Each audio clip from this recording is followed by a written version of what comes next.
Okay, it's 2:30, so maybe we can start slowly to make sure that we'll finish on time. Thank you for all the one being online today for joining us in that webinar, which is co-organized by two running Horizon 2020 projects, which are ASTRAL, and we have here online Elisa, who is coordinating this project, and iFishIENCi, also represented by Danny, who is part of the coordination team in iFishIENCi. And the purpose of today's talks are to discuss about how we did tackle or we do tackle data interoperability in general in the aquaculture domain, and how these could drive us to data spaces. So we invited some colleagues from other projects to discuss with us, to present what is being done. So we'll have in total 5 presentations of about 20 minutes each. If we have time in that slot to have some questions, we will be able to take them. Otherwise, at the end, we'll also have a slot of about 20 minutes for panel discussions. And before we start, I thank you all who are not speaking to shut the mics and just open the mic when speaking. So the agenda for today, so I will start with an introduction on what we did on data interoperability in the ASTRAL and iFishIENCi projects.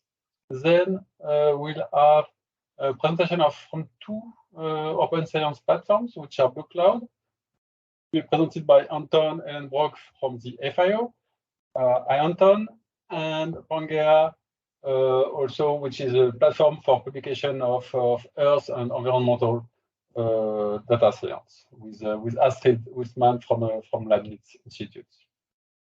Then we move to more presentation on the ISO 128777 standard, which is about traceability on the fish food chain, and we will get it from Peter Olsen from Nofima, and then Nevena Raczko from the GRID project will introduce us to the topic of data spaces, which is a new initiative, new approach on the European side.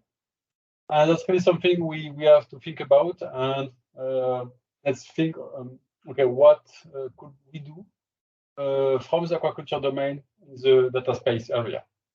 So for that, Elisa Ravagnan from Nordsee will help us, will drive us in the panel discussion. So the session is recorded, so for you to know, in case you want to raise questions and so on, just think it's recorded. So myself, I'm Franck Le Gall.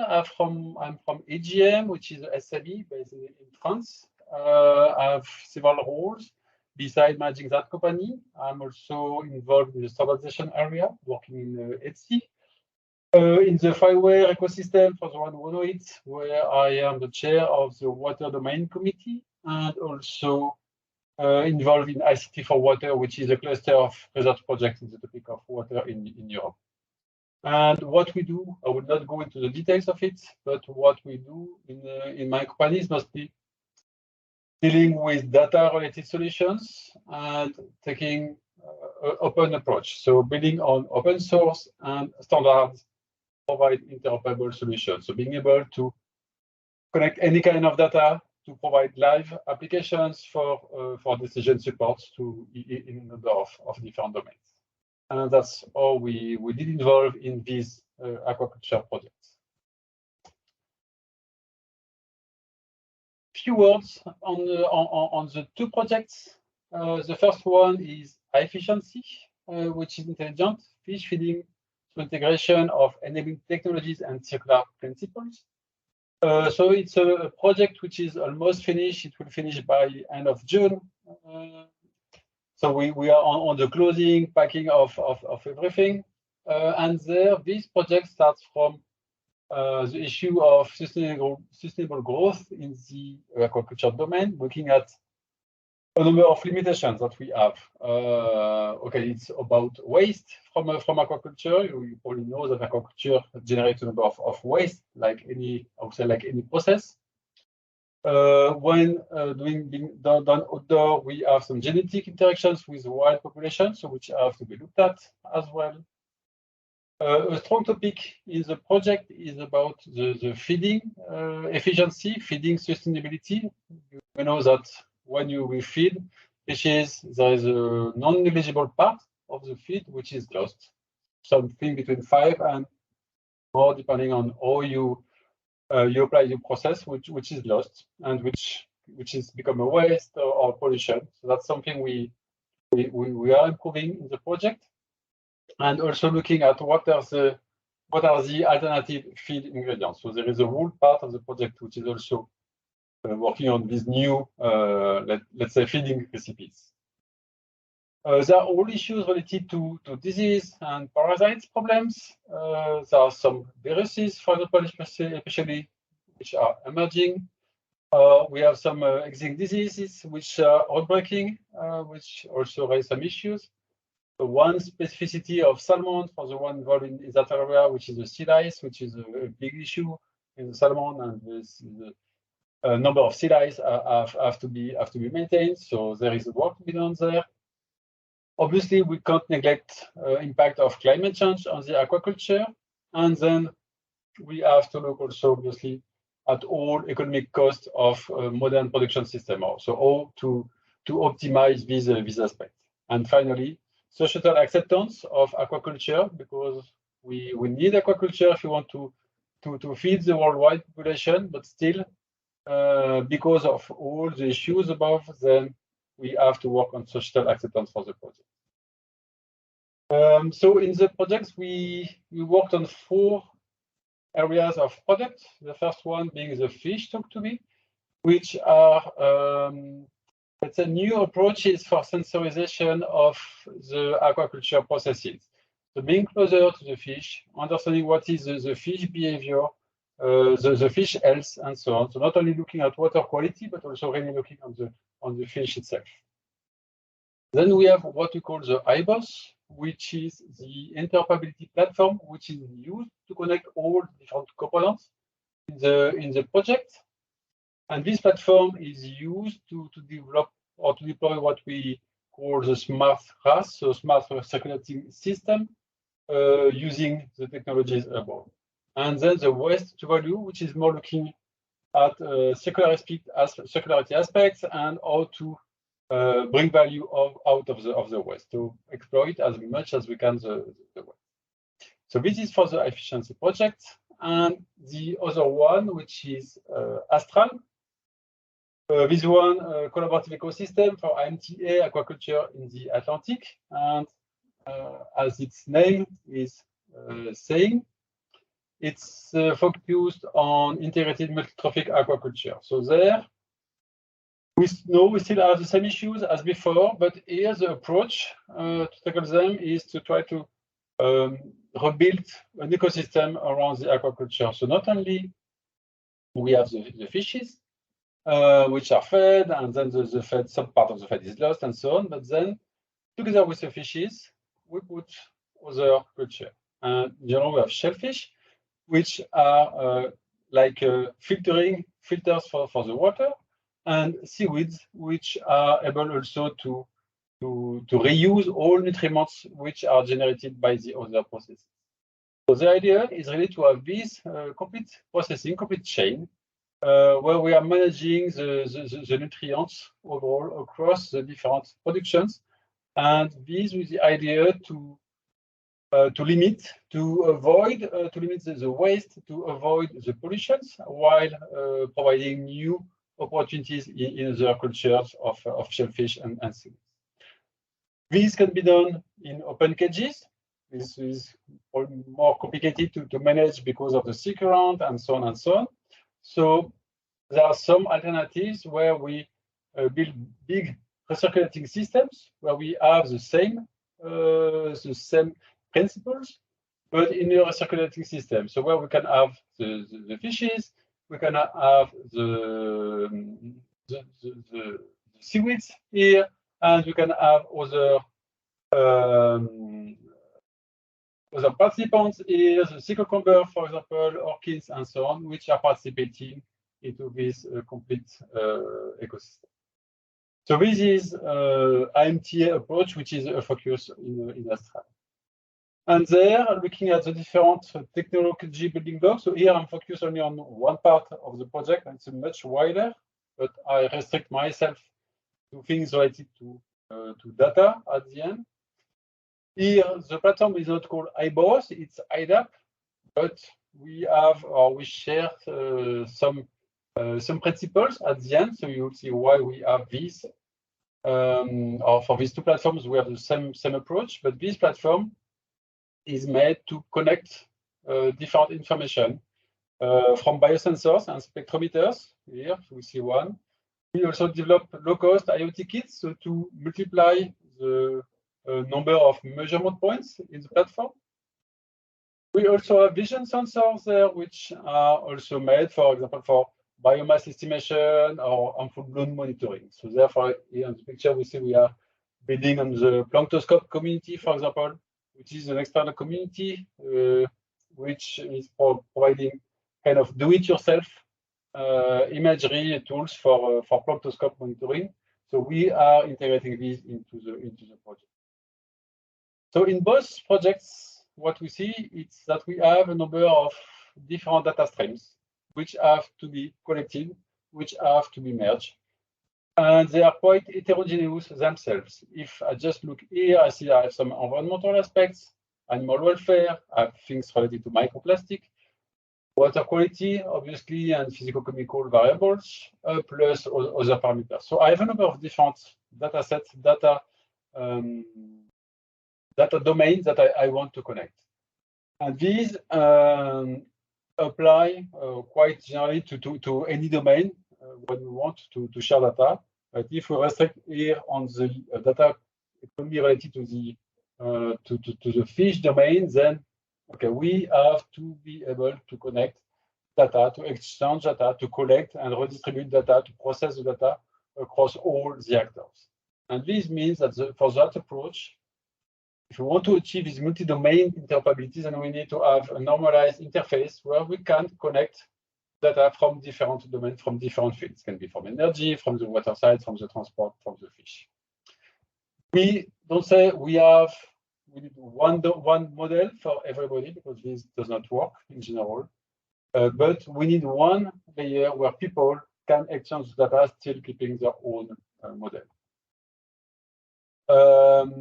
This means that we want to achieve interoperability. And when we speak about interoperability, in general, for the data part, we think about three different layers. There is the first one, which is a technical interoperability. It's it's the pipe. Okay, I have two systems. I want them to interoperate. First, I build a pipe.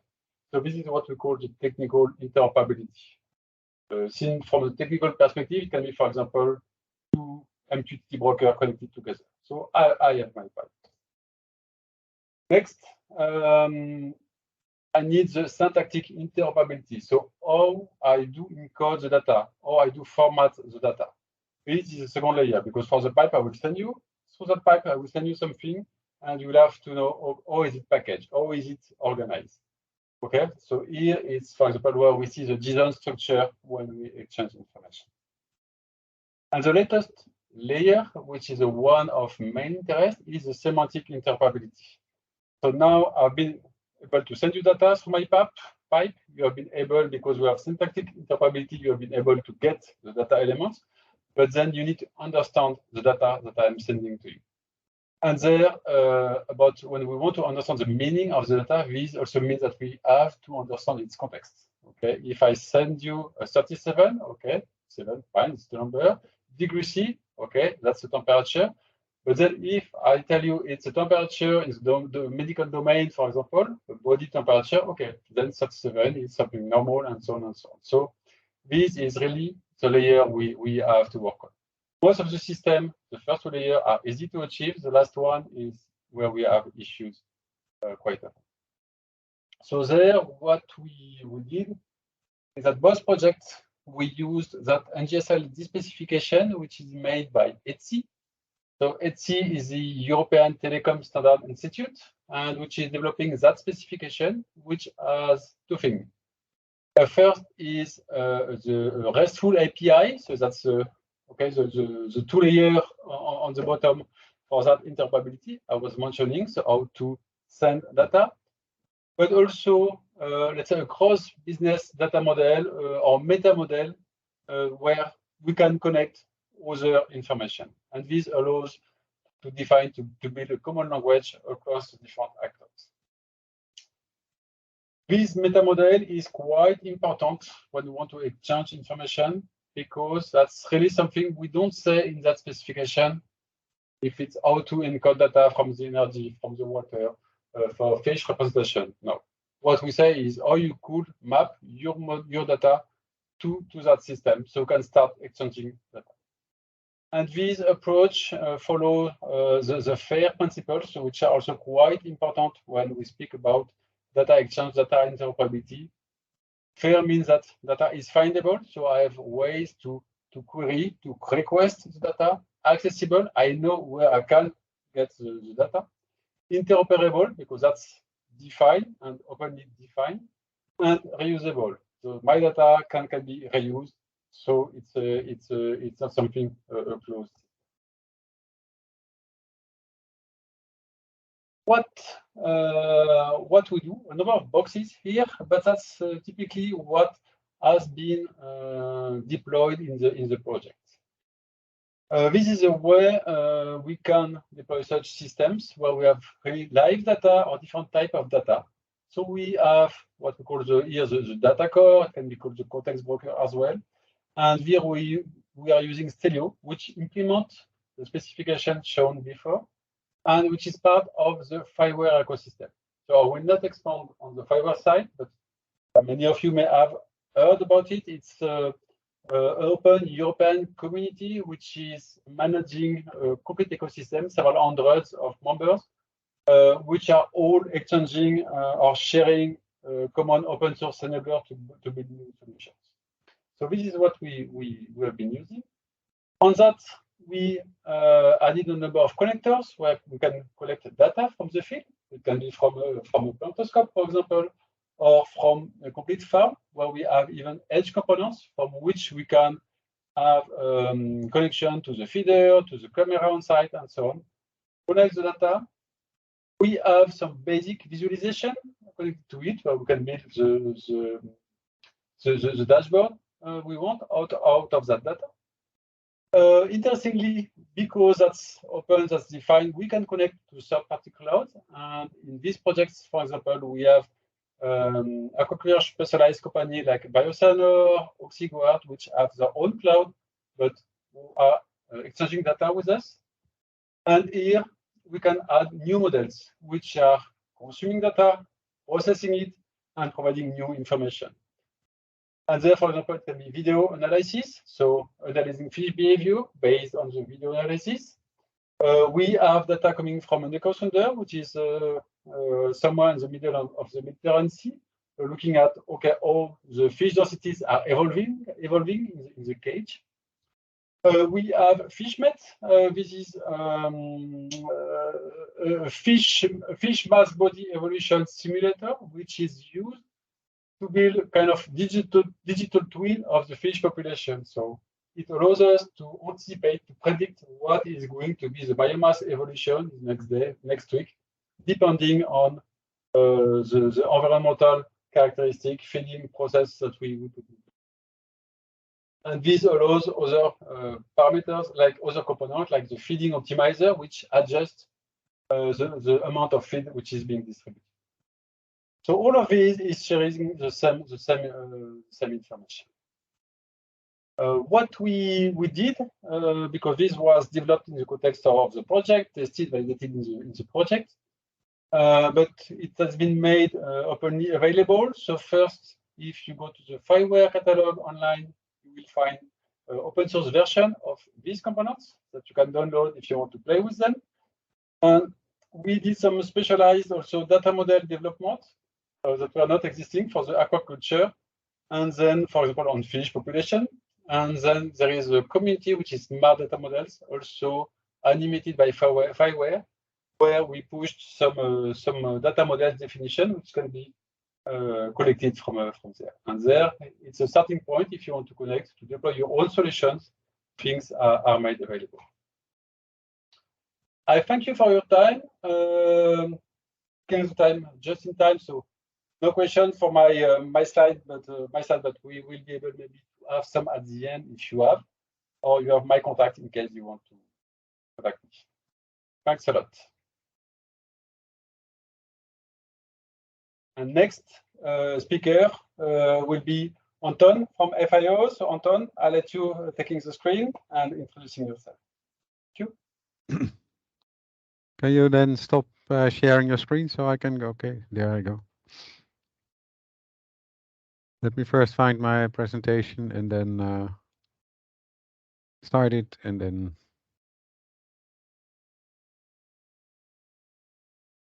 Okay, can you confirm you see my presentation now and not me? Yes, perfect. Okay, so my name is Anton Ellenbroek. I work in the Fisheries Division and Aquaculture Division in FAO since quite a few years, and we were a partner in the BlueCloud project, which was a Horizon Europe funded project that is ending this month. So pat on my own shoulder for completing that. And this is only a small part of course, of the work that FAO does. So what I will be saying today is what came out of this participation in this project. And it is not always official FAO endorsed work or even statements that I make should be seen as coming from this EU project and not from FAO always. So I will give you in a nutshell, in a seashell, I will give you an overview of the key results of one of the demonstrators that we had in this project, which was about aquaculture, where FAO worked with CLS in France and a lot of in-kind contributors across the FAO network, and to make some analytical projects and experiments in the aquaculture domain. No, it doesn't go to the next slide. Let me see how that will work. Oh. Okay, so for FAO, the data interoperability in aquaculture for us meant that we start with a proper definition of reference data. So in FAO, we manage, for instance, a global list of species that are used in statistics and otherwise are interesting for a global audience. That is the ASFIS list of species. And we also work with the coordinating working party on statistics to start developing aquaculture definitions. So for instance, what is an aquaculture pond and what is an aquaculture cage, really at that level.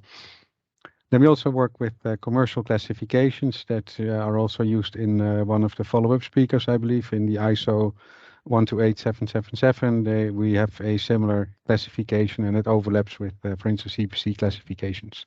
That makes it easier for people to describe what they're actually producing in aquaculture and how they've produced it. We then make this available as vocabulary. So there is the FAO-wide AgroVoc vocabulary.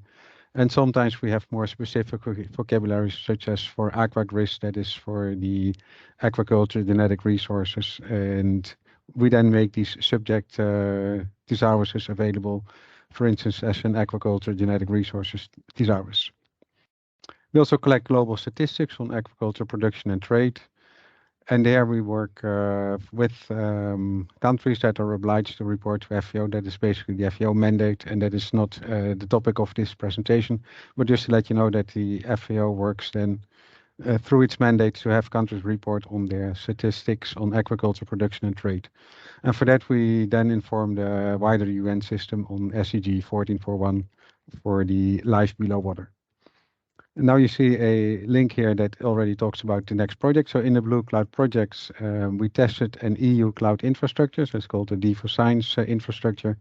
And we tested that if it was suitable for the processing of open satellite data, because commercial satellite data are very expensive, and in a relatively small sector for aquaculture detection, it would be much easier if we would have open satellite data instead of using commercial satellite information. So we tried really to test what can we see using Copernicus satellite images. What can we detect? What is where there are aquaculture assets, and maybe then a next one monitoring. So how are they used and are they still active over time?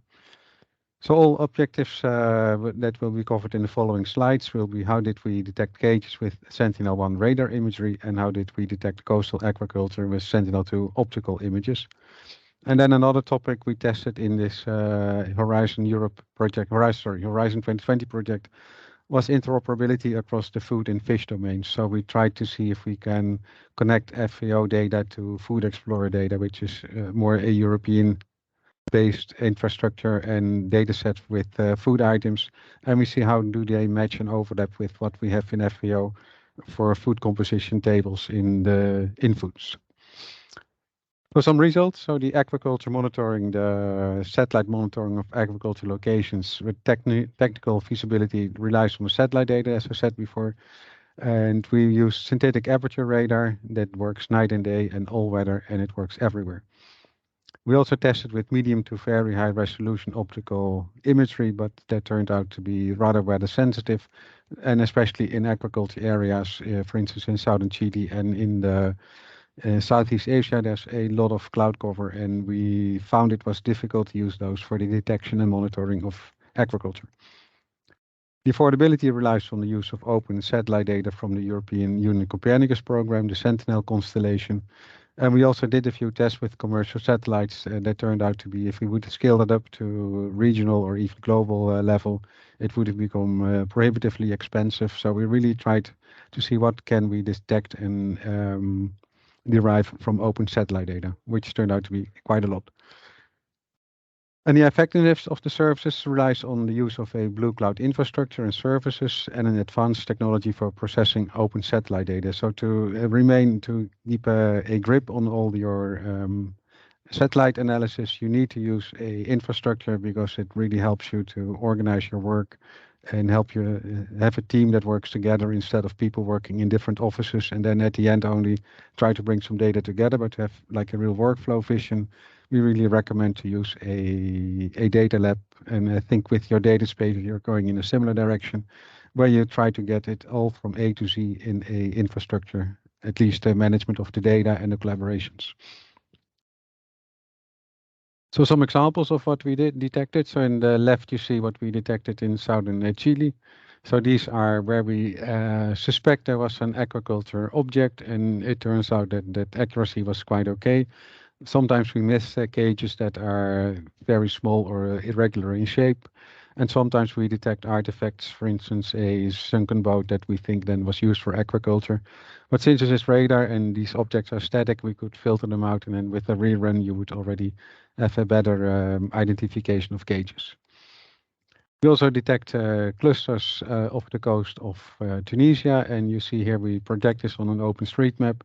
So it becomes like nearly trivial to see what is the average distance between a port and the aquaculture cages. So we also try to work already towards a more spatial data management perspective. So what do we see and how does that relate to what we can already find in other maps and other databases? So this is a trivial example of a projection on a OpenStreetMap, but we use that then for a sort of a spatial analysis of the structure of the aquaculture sector in Tunisia. For inlet aquaculture, we used artificial intelligence to assign land types. So we have an aquaculture area like you see in the image, and parts of the plots that you see are used for aquaculture, for shrimps and whitefish, and where other parts are used for rice and or produce or are resting or produce mainly rice. So how do you make that distinction? So this was a assignment given to CLS in France, and they ran some AI algorithms, and we tested the results. So the results are now made visible on the left. This result was sent to Indonesia for validation. So we worked with a local institute that could validate the map produced by CLS, and it turned out to be a rather overall accurate map with 71.6% of accuracy. So is this high? Well, if you have a dynamic sector where you need to check and monitor if, how a sector evolves, or if you need to get a background where you don't have a lot of background information available. This is quite okay. If you need to monitor something that is already well known and well monitored, this does not contribute a lot. So you also have to look at these tools. So where will they be employed best, and what do they tell you that is new to you that helps you to improve your information base on which to manage an area. So we know we can do this now. It was a very useful exercise. We think we know other cases where we can re-employ this, but we do not consider this to be replacing a lot of monitoring or identification tools in this case. For this purpose, detect aquaculture and monitor aquaculture in coastal areas. But we were quite happy with the results. Then the last one example, the use case that we did in this BlueCloud project was a interoperability between fish as a fish, and so something that is caught by a vessel or that is grown in a cage, and then the food items that are derived of this, where we have an FAO, an inputs database with ufish that has a lot of food composition data. So if you want to study what is the contribution of a fishery sector to a local economy, for instance, or at a global scale, this is the type of match that you need to make to really understand your food system. And Eurofear provided us with a food composition API that exposes data from the Food Explorer, and then Food Explorer you see often things that are called pink salmon, but without being very specific on the species, etc., etc. So we really try to see what is then a reliable match between the two systems, and how can we make that matching. And in FAO, we developed also in this BlueCloud project a global record of stocks and fisheries, where we apply semantic identifiers and UUIDs. And through those semantic identifiers, we managed to do a search also on Eurofear, on the food composition, and then establish matches between fish as a product and fish as a food item. And that went quite well, but it also learned us a lot about where people start to have differences between what the previous speaker already mentioned, like the semantic interoperability. So they talk about maybe different things, they talk maybe about the same things, but then they use maybe different language to express an opinion on the same thing. So this mapping exercise will be interesting, because we will try to continue this in the future, and we hope that we can get better matching and better flows of information coming out of fisheries and aquaculture into the food domain. And so this global record of stocks and fisheries is maybe also interesting to mention here, because this is our semantic knowledge base that was developed in the BlueCloud mainly by Ford in Greece, and with the help of Aureliano Gentile, who sits in this office here, so that's why I mention his name, and he looks very happy now. And they worked on a semantic knowledge base where we can load all the stocks and fisheries information, and in the future maybe also aquaculture information, production aquaculture, into a semantic knowledge base to make it more accessible and more widely used, and to have a better integrated view of the huge diversity of stocks and fisheries on the planet. This is a bit what it looks like. I will not go into detail because it's a bit beyond the aquaculture domain, but I think you can follow what we do. So we try to find a database, and we integrate it by harmonizing and standardizing the data, and then bringing this into a semantic knowledge base, so that people can also have for instance, do competence queries on a semantic knowledge base instead of going to a specific database owned by a specific organization, but really try to integrate resources in a single location. So I included this slide because it just informs that what we do for aquaculture, we do very similar things with fisheries. So trying to collect data and bring them in a knowledge base, and that knowledge base has then a lot of geospatial explicit data, and then we manage the aquaculture data and the fisheries data basically with an interactive map viewer that is based on the FAIR principles. So a lot of ISO OGC standards and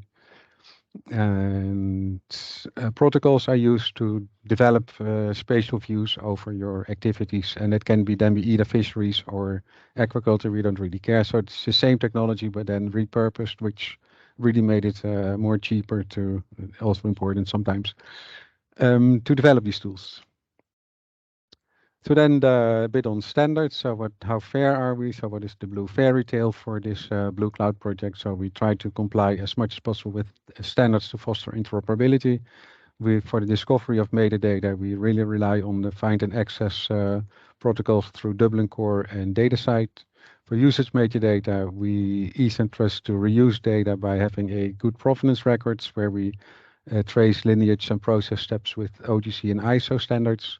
For the data structure, we rely also on an OGC standard when we store this in our backends. And then we issue DOIs to facilitate citation and clarify licenses for anybody that reuses the data in the future. Of course, we need a lot of domain-specific metadata, so that is maybe also a thing to consider if you consider data spaces, that a lot of the data are rather specific metadata, which makes them less useful for sharing and reusing, because you have to read through all the metadata to understand what you are looking at. But we just use that to describe the main characteristics of data, so the spatial, temporal, etc., coverage, fishing gears, whatnot. So all sorts of bespoke domain-specific metadata records. And this metadata can then be displayed in automated and dynamic reports with using R Markdown or R Shiny apps. And if sometimes we are so smart that we have these R Markdown and Shiny apps being driven by the metadata records, so to pre-fill a lot of the data that you need in your app by relying on the specific metadata records that we use to store and describe the data. So that is, I think, a good, fair approach. For the interoperability, we also rely on virtual research environments. So the runtime environments behind all our products are provided by a VRE in the Horizon 2020 BlueCloud project. And these are hosted by D4Science in the general context of the European Open Science Cloud, so the EOSC. And they hope to be, so the project continues now in BlueCloud 26. FAO is no longer a partner due to administrative rules and regulations. And then the VREs that you can study, and definitely worth your while if you are really considering data spaces for the aquaculture domain. So VREs use a widely used software such as R within the RStudio server, Shiny apps, Jupyter notebooks, etc., etc. So a wide variety of software that you can use already in this EU infrastructure. And then for the SDI components that we deploy in this infrastructure, we relied on Postgres, GeoNetwork, GeoServer, and you know the rest.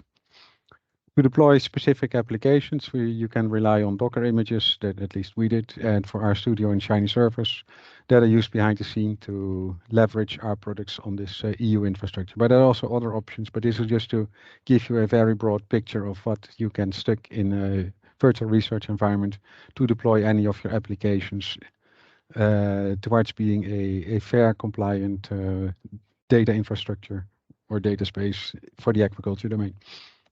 I think that was my last slide. In any questions, I'm happy to answer now or later or at the end of the show or through email. Thank you. Thank you, Anton. I think we have 2 minutes in case we have a short question to take.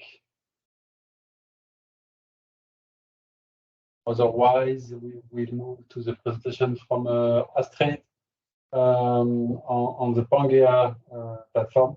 Thanks again, Anton, for the presentation. Astrid, the floor is yours. So thank you. And could you please share my presentation now? Just loading now for you, Astrid. Thanks. Okay, so hi, I'm Astrid. Thank you. So the second slide, please. So just a short overview of what I'll be presenting. First of all, I want to talk about what PANGAEA is, what PANGAEA publishes and what it doesn't publish, how PANGAEA meets the FAIR principles and especially interoperability. Then I'll give you a quick overview of the data ingest workflow and how to submit data. Next slide, please. All right, so PANGAEA is an open long-term archive and a member of the World Data System. It's accredited by the World Meteorological Organization and also Core Trust Seal certified. Next one, please. The PANGAEA team consists of a large team of domain experts who make up the data editors, who import prepare the data for import, and also a group of IT specialists. Most of the employees are working at the Marum in Bremen and at the Alfred Wegener Institute in Bremerhaven, which are the two institutions that host the database. But there are also cooperation partners like the ZMT and associated research projects like Summer and iAtlantic, who do the data management for the project and also facilitate the import of data into the database. Next one. So PANGAEA currently holds more than 400,000 data sets from more than 780 projects.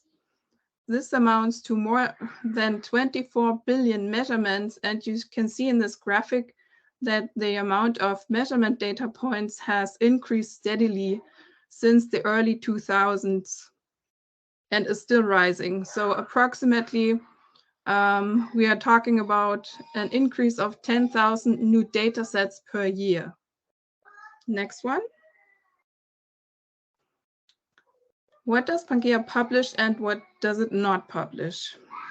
So PANGAEA accepts data from the biological, geological, chemical sciences, from physics, from the climate sciences, and also now from social sciences. But it's not really limited to that. PANGAEA is pretty much open to any scientist and project. What's important is that data come with georeferences.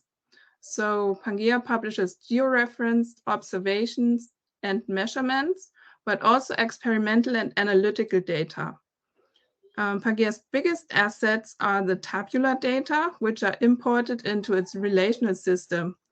But we also accept image files, for example, raw files, netcdf files, and these are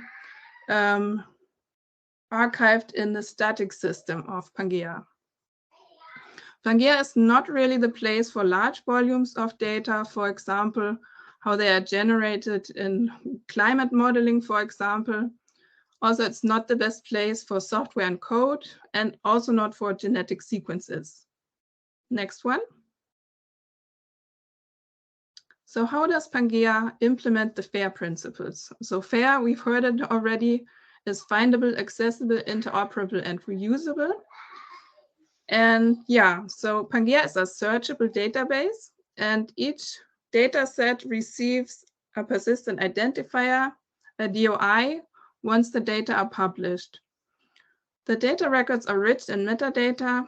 They include authors, titles, and abstract keywords, and also links to references within the metadata. And next.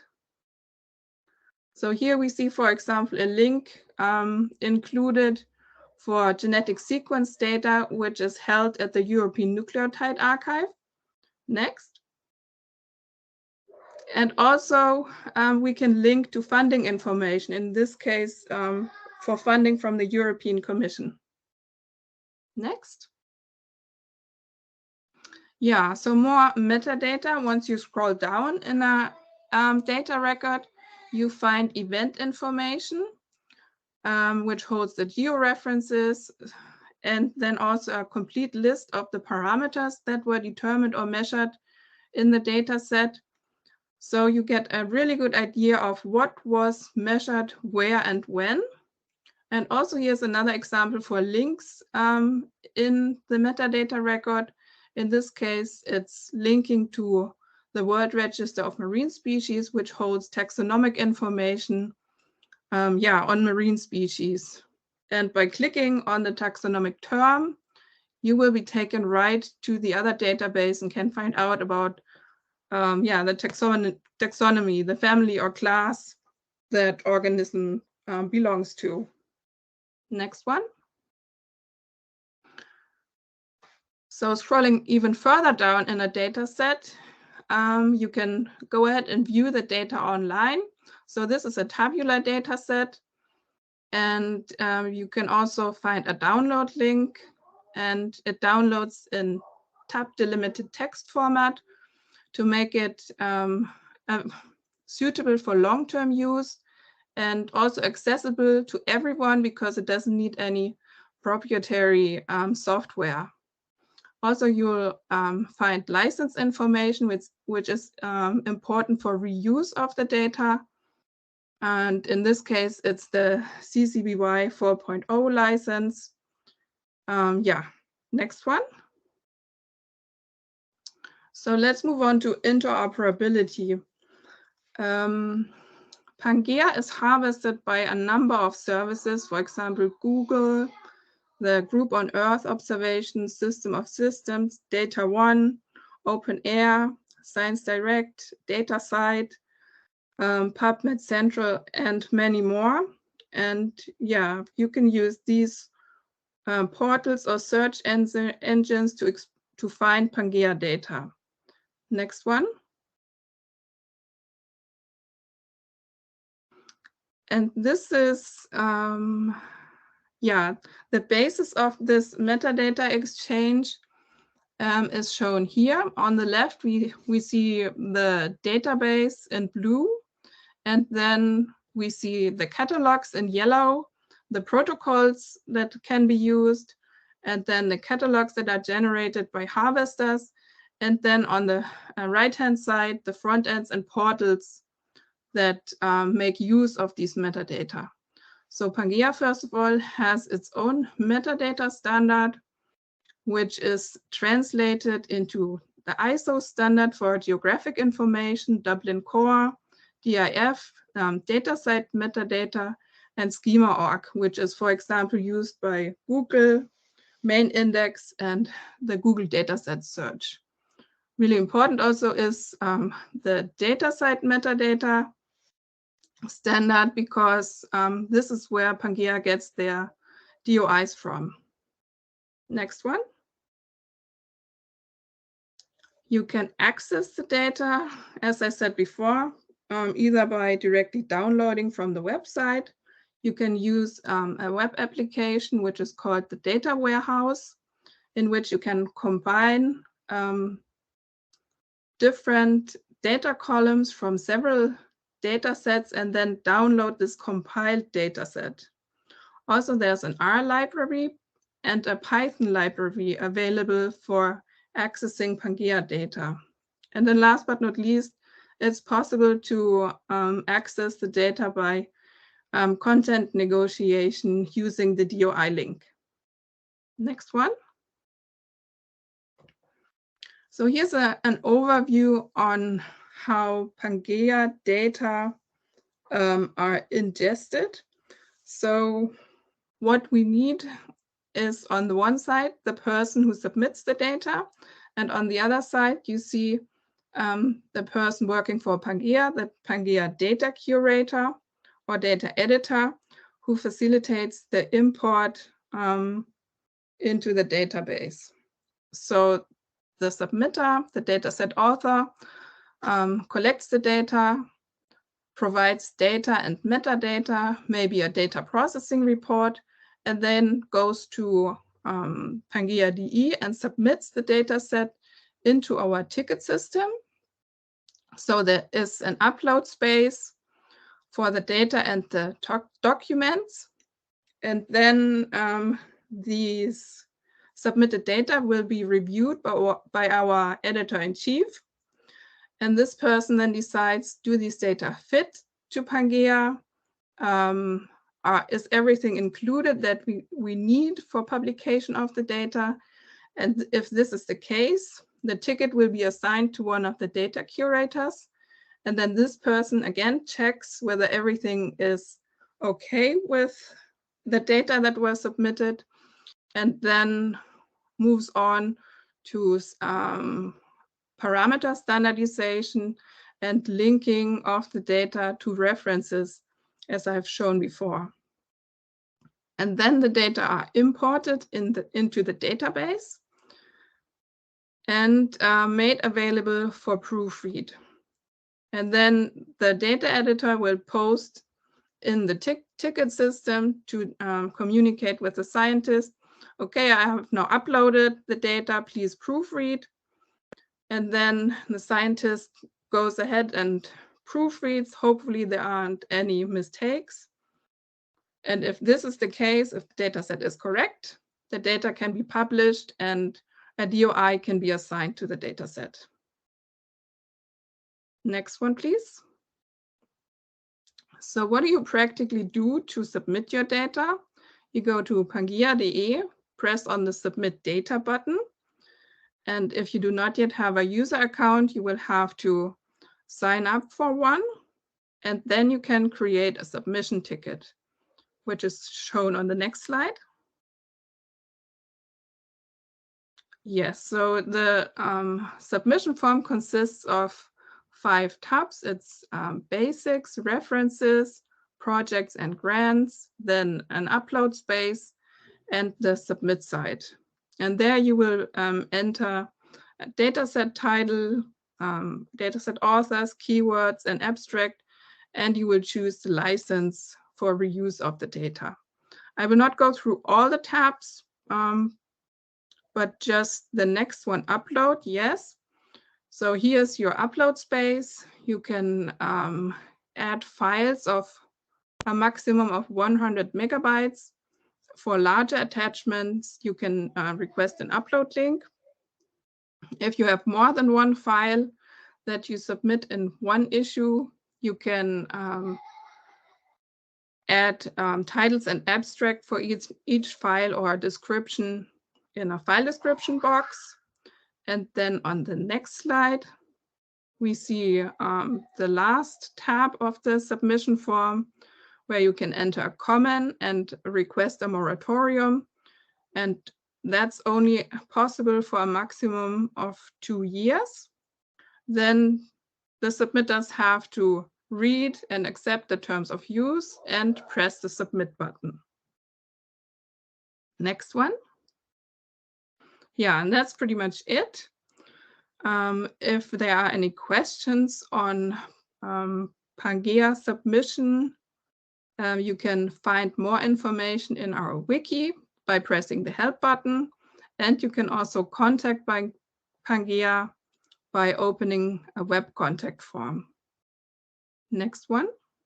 Yeah, to summarize, PANGAEA publishes georeference, observation, and measurement data, including experimental data according to the FAIR principles. PANGAEA is an open long-term archive with services for metadata harvesting and data access. Dataset author and editor work as a team to assure a high quality of the data. And then here's the link to our submission guidelines and templates, and also, again, the submission link. And that's pretty much it. Next one. Yeah, thank you for your attention, and I'm happy to take any questions. Thank you, Astrid. I think we have 5 minutes for questions. We can have some audience. So if no one has a question, I do have one. Astrid, hello. Hi. Anton from FVO. Fisheries and aquaculture, are they eligible for PANGAEA? And have you already examples there? And do you have maybe a simple upload template for, no, let's talk about aquaculture then. For fish, I'm sure we have fisheries data on PANGAEA, as both the Alfred Wegener Institute and also the MARUM are marine science institutes. So I would say yes. For aquaculture, we have some data of the ZMT who have done aquaculture experiments, I think into the direction of integrated aquaculture systems. So yes, PANGAEA accepts these data.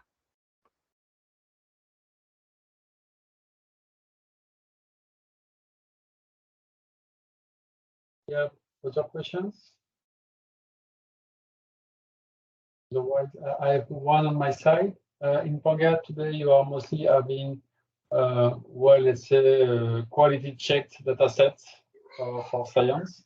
Do you have any plan to provide access to more live data through the platform? Because that's okay. In the project, that's okay. We're dealing with live data. Yeah. So for live data, I would have to say no. PANGAEA is a repository, so it's made for publishing data, for DOI registration. It's not offering any cloud services or live data services. Okay. Okay. If no more questions, I suggest that we move to the next speaker. So Peter Olsen from Nofima. Thank you. Tell us a bit more about the fish traceability standards. Yeah. Let's see if we can. I think I have indication that you're seeing the slide there. Thanks for the invitation. I will talk about a different type of standard for data sharing here, but one that is, I think, quite relevant, and it's a current ISO standard. I'll get back to that, but it was developed in 2011. It is called Traceability of Finfish Products, specification on the information to be recorded in the farmed finfish distribution chains. And I should say immediately, there is a sister standard for fisheries called ISO 12875. They were developed by the same working group in ISO in parallel. So I'll tell you a bit about the standard, what it is, and how.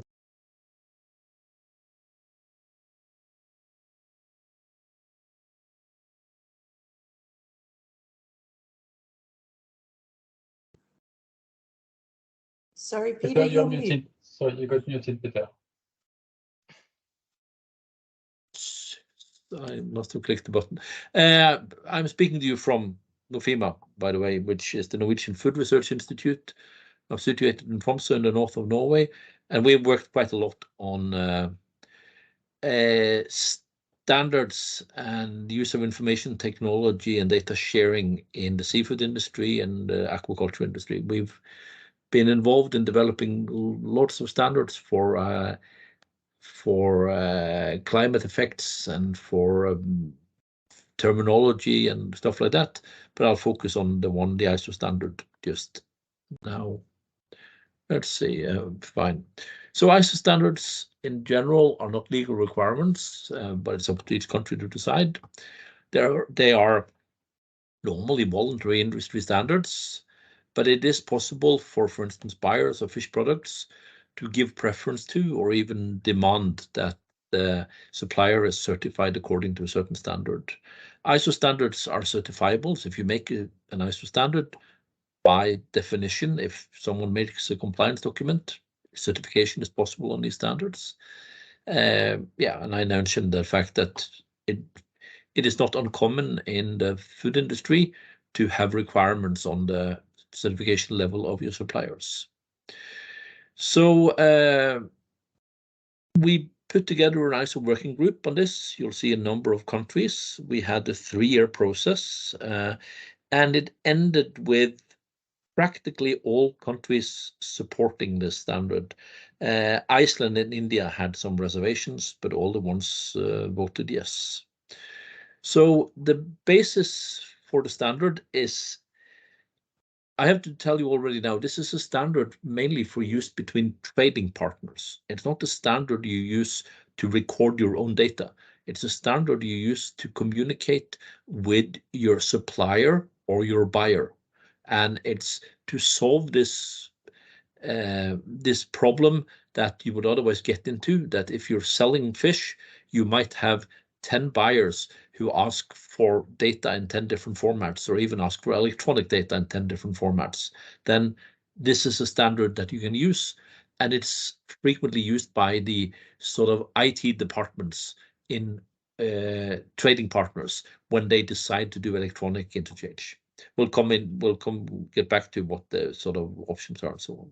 But the basis for the standard is unique identification of trade units. Trade units is the name of the smallest unit that you can't split up into smaller units. And they have some codes, and the basis of this standard is that you should assign a unique number to this to this TRU, or traceable or trade units. That is becoming more and more common in the aquaculture industry, but it is not prevalent. Well, it's prevalent, but I would estimate in Norway, from what I know, maybe half the aquaculture companies do this. Half of them still use batch identification on trade units. So that means they can produce 1,000 units a day, and all these 1,000 units are marked with the same number, which is the batch number. But it's becoming more and more common to have unique numbers, and that is the basis for the standard. The standard, and this is according to the sort of recommendations from ISO, is split into 3 categories of requirements.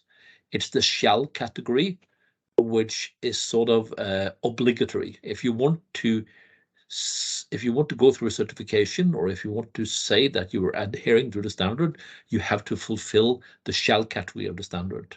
And that is basically the infrastructure for identifying units and the key properties. So you'll find that data elements relating to product properties are not in this category, even if they are essential for other purposes, even if they are essential for EU legal purposes, because this is an ISO standard. It's for the whole world. So the shall category are simply the data elements that the standard would not work if they were not recorded. Then we have a large should category, which is recommended, and that's basically the shall category provides the framework for carrying or exchanging data. The should category is really the data that you would normally record and you would wish to exchange. And most common parameters required by law, commercial requirements, good manufacturing practice, things like species, idea of food business, production date, and so on, are part of the should category. I mean, you might think, why are they not shall? Well, the shall category is only the technical elements that you need to record to get the information exchange to work. The should category is the data that you want to exchange. And then you have a may category, which is as large as you could want it. The standard is expandable. Any 2 trading partners can define more data elements in the may category, whatever it is they want to exchange, whatever, for instance, the buyer traditionally wants to know about the fish product.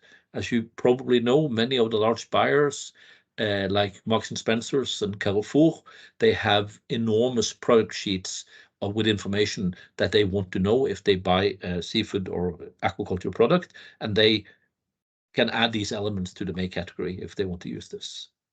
It's informative only, and it's not part of certification if certification happens. Here is one of the data sheets from the standard, as the detailed requirements for fish farms. You will see the categorization into shall, should, and may on the 3 rightmost columns. So it's required to know you should know who the food business is and the fish farm establishment and so on. But actually, the shall requirements are the unit IDs and the trade unit IDs. And you will notice on practically all these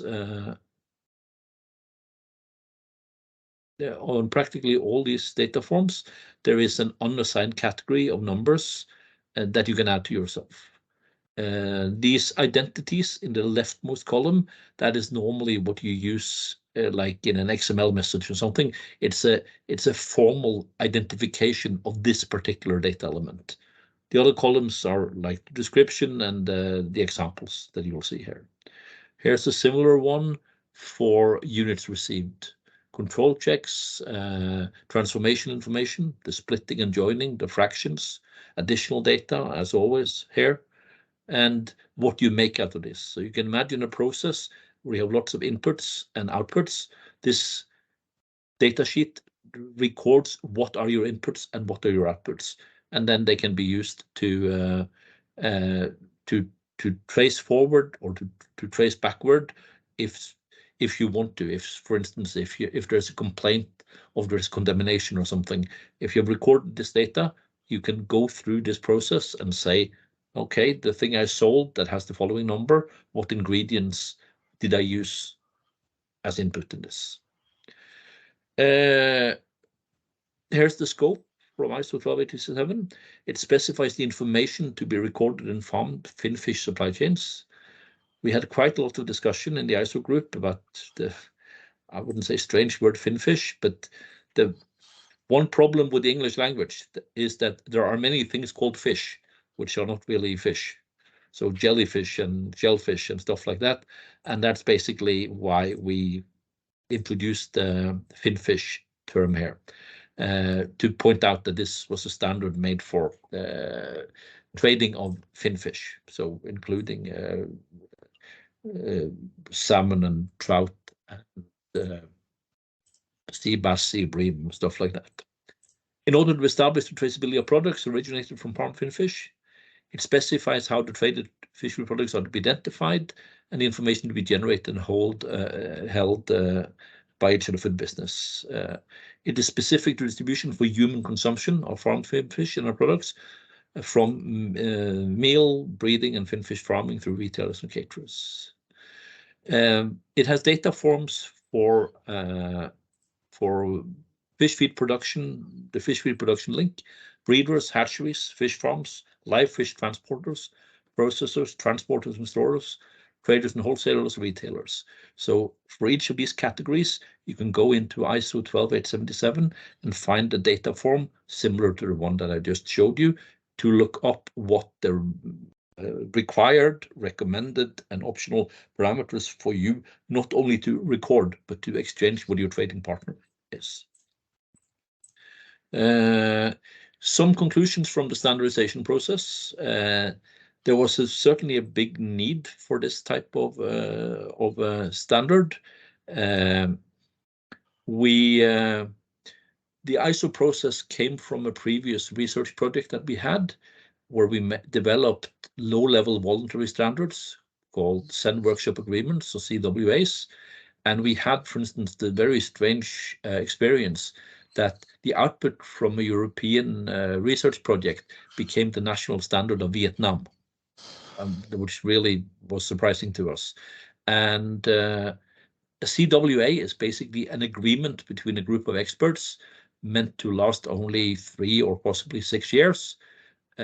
After this standard, the CWA had been used for 6 years, we were approached by ISO, who said, you know what, can you do a proper standard now based on the one that is already in use in Japan and Vietnam and so on. And so we did the proper ISO standardization process based on the output of a research project. It's based on unique identification on lowest level. It is really made to enable electronic recording of communication. It does not require a particular code set, but in practice it's easier to implement if you have them. Only finfish, shall, should, and may, I mentioned. Finally, the status. The standard is used and used still in the supply chain to facilitate electronic communication between trading partners. If you ask anyone in the fish industry, they would probably say that the GS1 standards that we currently have, GS1 is this organization that assigns code numbers, all the barcodes and all the accompanying applications and software that goes with the barcodes. They have done quite a lot of work. There is a guideline which is quite good called Implementing Traceability in Fish, Seafood and Aquaculture Supply Chains using the GS1 standards, and that is good. I certainly recommend it. However, this requires GS1 membership and hence costs, and not all companies can really afford or they choose. Especially the small trading partners might not choose to be members of GS1 and pay the fees. And of course, this standard has the advantage that if you go to ISO and pay for the document, that's it. You can use it in whichever way you want. The distribution and use of both the aquaculture standard and the sister standard for fishery products has been significant. ISO tells me I'm contacted every 5 years and ask if we want to renew them or something. But they were last renewed in 2020, so they are current and in use now. And They're mostly used by smaller producers and trading partners, mostly outside Europe. And I don't have, and of course, no one is obliged to report that they use these standards. They only, ISO has some degree who buys them. But my impression is that they're mostly used in Asia. I mean, some of the economies there seem to appreciate this sort of very low level, at practically no cost standard that can be used to facilitate this exchange of information between trading partners. So this is a different type of standard from what you've seen, but it's certainly one that is in use and relevant for aquaculture industry for the particular purpose it was designed for. So I think that was fairly quickly an overview of ISO 12877. Thank you, Peter. Do we have any questions to Peter?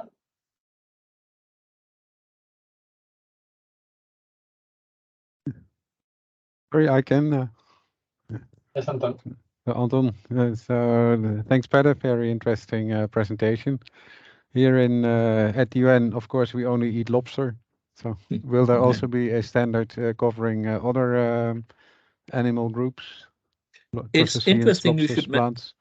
Yes, other people, in fact, for shellfish in particular, but I don't know if it's on ISO level yet. I was contacted. Someone actually took the temp, because if you look on these two standards, you can easily replicate them in other contexts. So you can use all the same principles and so on, and you can do an analysis of the context you're in. What are the relevant parameters to put into the shall category is fairly fixed, but certainly the should and may category. So there was an initiative, I was not part of it, but someone has definitely made the standard for shellfish based on exactly what you saw now, ISO 12875 and 877. I can probably go back and look it up, but I don't know, I can't remember if I saw this reach, because as you know, there is sort of a hierarchy of standard. For us, we normally start with a CWA, which is the Ascend Workshop Agreement, which is this agreement between experts that I told you about. Then often we go to European level, a proper SEN standard, establish a work group. We're working with that on some areas now. And then ISO is really top of the list. So I need to go back and check. I'm not sure, or I don't think they are at ISO level, but I know they made the standard for shellfish based on the same principles and the same template. Okay. Can I ask also maybe if there's any overlap with a blockchain approach, or has this been tested in a blockchain approach? And then also, do you identify genetically modified organisms in the standard? So 2 questions. Well, one thing to realize about this standard is that it is completely neutral with respect to the data elements being traced. It doesn't care. It mentions some elements that according to good practice you should record, but you can record whatever you like. So this standard doesn't care what information you record. It provides an infrastructure that makes it possible for you to associate whatever recordings you like, including DNA or GMO or sustainability information, whatever. It doesn't mention many of these parameters, but it provides you with an infrastructure that you can attach these recordings to and use them to exchange between trading partners. So the standard is sort of agnostic with respect to all this. It doesn't care what data elements it's tracing. It just provides it's like, I mean, I have some, when I teach courses at university, I showed a picture of a train, and this standard is like the railroad, and it doesn't care what's in the carriages. It doesn't care what data is being transported. It just provides the railroad for it.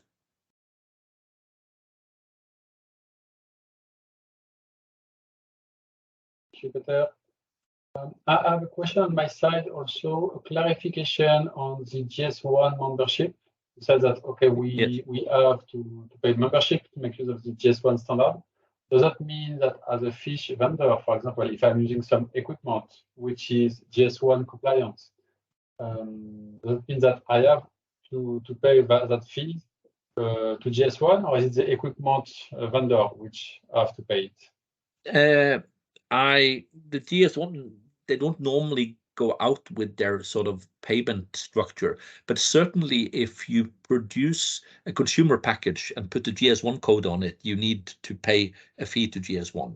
If you use the GS1 applications for exchanging information in the supply chain, if you use them for business to business, if you use the GS1 codes, for instance, the SSCC, the serial shipment container code to mark pallets and stuff like that, you need to pay GS1. So basically, if you use GS1, not only technology, but if you produce GS1 media or use GS1 software applications, you need to pay GS1. This standard, of course, and I mean, I would probably go for GS1 myself, but I mean, this standard turns out to be used most by small trading partners who say, I'm farming fish, you're buying fish, let's not bother with GS1. Can we implement some electronic interchange between us? By the way, here's the standard. We can, rather than doing this from scratch, we can use this as basis for designing our EDI between us. Okay, thank you, clear.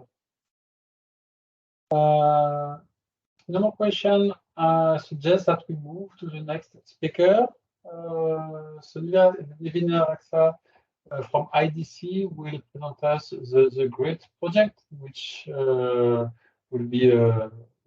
which will allow us to better understand what are data spaces.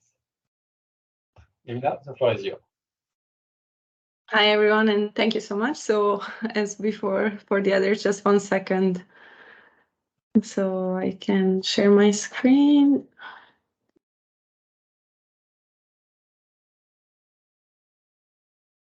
Okay, you can see it, right? I hope it's in the... Yes. Okay, thank you. Yeah, so as mentioned, today I will be speaking about the Green Deal Data Space, or the official name of our project is called the Green Deal Data Space Foundation and its community of practice. I will give a high-level overview of the project because we are still at the beginning. So unfortunately, I cannot go into some technical details because our work packages are still working on it. But I hope soon, maybe afterwards, with some follow-up, I can share the results from the project. So just to start, I thought it would be nice to look at the generic approach or the concept of the common European data spaces. This is something that the European Commission introduced back in 2020 with the EU data strategy. That's where this idea was created to have EU-wide common interoperable data spaces in strategic sectors with the goal to overcome some legal and technical barriers and to enhance the ongoing issue of data sharing. And the idea here, what the Commission presented, is to bring together relevant data infrastructures and also governance frameworks in order to facilitate the data pooling and data sharing. So last year, the Commission also shared an update on where the data spaces stand right now, or where is this idea going on. I think you may have heard about the health data space. I think that's the one that is the most developed when it comes to the strategic sectors. And also our project is covered by the Digital Europe program because the Commission opened up some funds to start the preparation phase of these sectoral data spaces.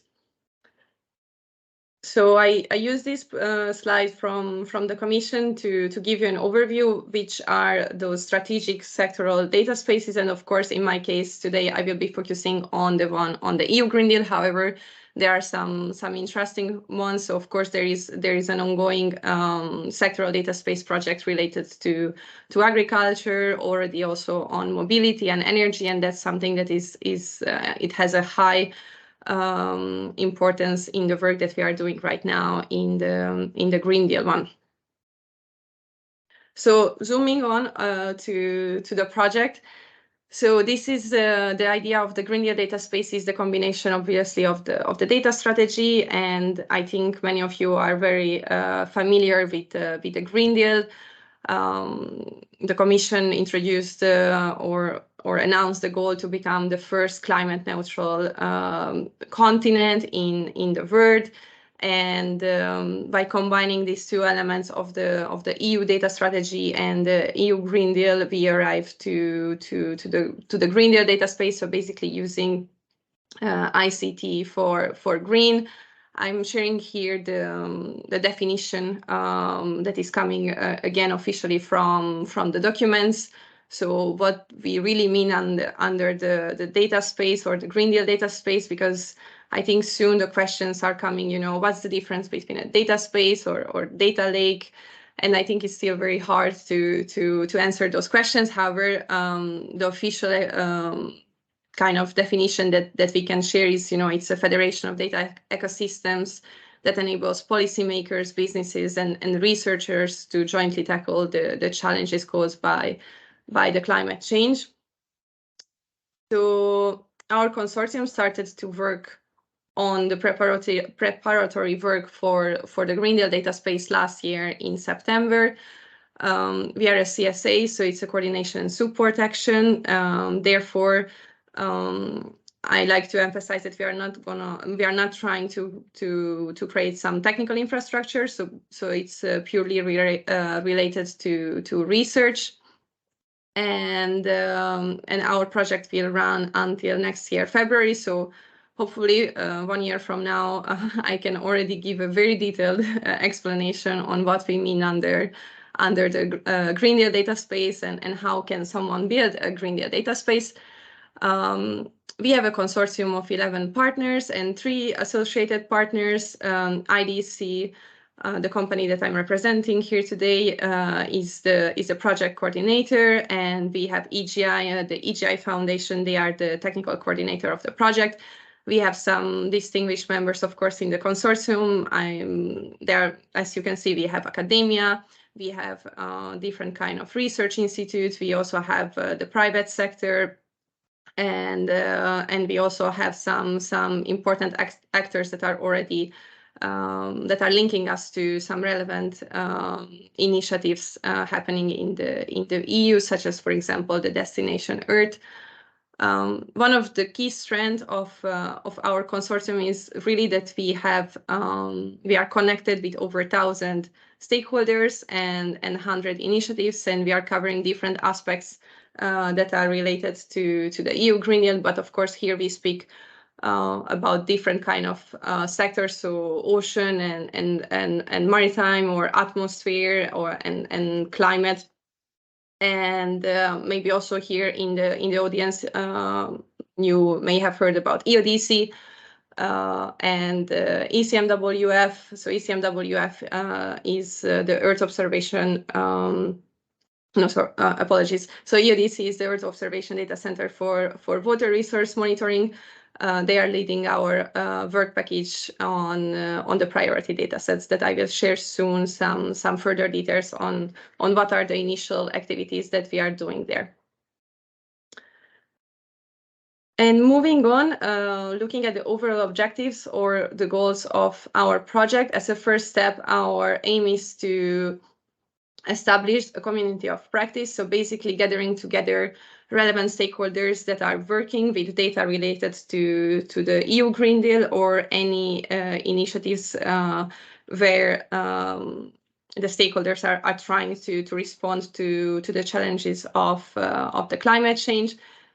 Currently, we are in this phase because this is the first step. This is the basis of our project, and we are trying to involve as many people, organizations, initiatives as possible, because with the community of practice, we aim to have all the input needed for our work. And then as a second step, as I mentioned, we aim to identify the so-called high priority data sets where we will build catalogs. So it was very interesting for me to see the presentations earlier. We are still at the beginning, as I mentioned, but obviously we are relying on the recent announcement of the high value data sets from the Commission. So that's also something that we are taking into account. And as a third pillar, we are also building the so-called blueprint, or the technical blueprint. That's the work where we are really looking into the technical aspect of the Green Deal data space, and what is needed there. So interoperability is stepping in that part of the project. And I think some of the key features, or what makes us a little bit different, because of course, besides the Green Deal data space, there are also some other Green Deal related projects going on. So there is another Horizon Europe project that is specifically looking at interoperability and also on data management. But in the Green Deal data space, or in the GREAT project, what we are also currently exploring is the governance and business models. So that's something that we are also focusing on, and all of these key pillars are leading to our final outcome, or the final deliverable of the project will be a so-called roadmap, an implementation roadmap that will include all the steps needed to build the Green Deal data space. So all these items will give input to the roadmap. We will publish 2 roadmaps throughout the project.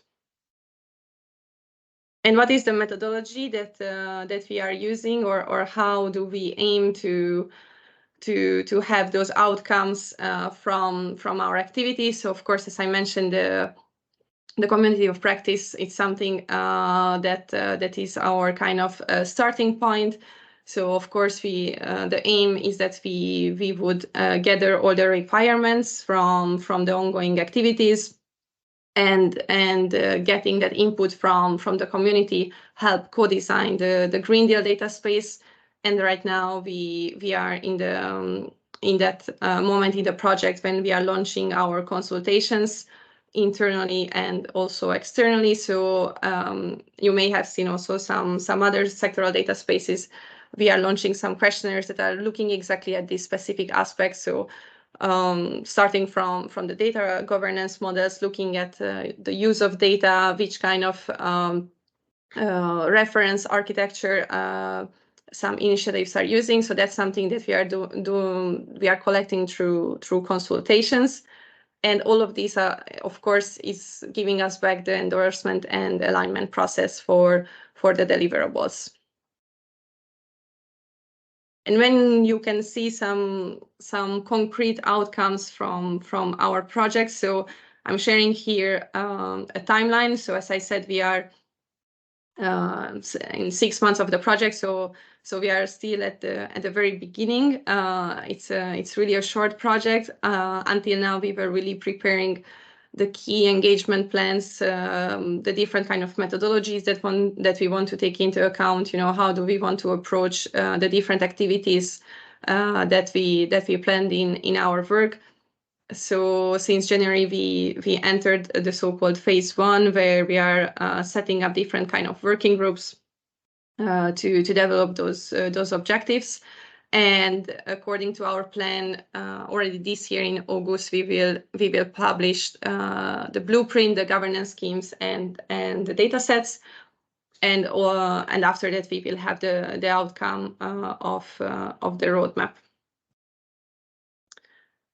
And I think maybe from my presentation until now, it wasn't really clear, which are the key areas that we are covering, because Green Deal means many things, I think, and it really covers different kind of areas.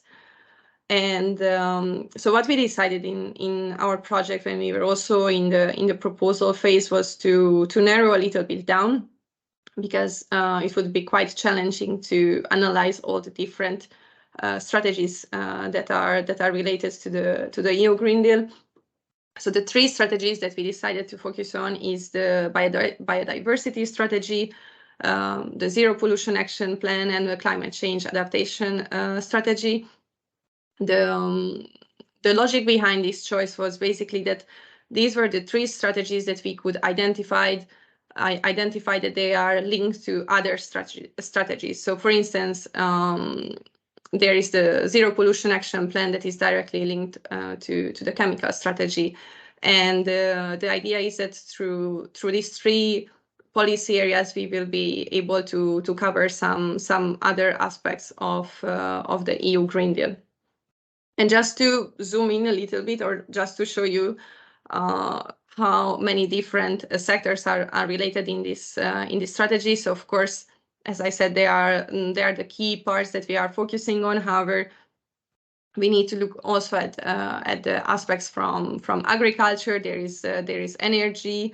There is smart city. There are the smart cities and the smart communities initiative that is already ongoing. And of course, when it comes to the Green Deal, in our case, we are looking at the aspects of financing, so the green financing, all the taxonomy regulations, and that's something that, besides looking at all the legislative initiatives that are related to data spaces. So, of course, here I mean, you know, the Data Governance Act or the Data Act and the other data-related legislation from the EU.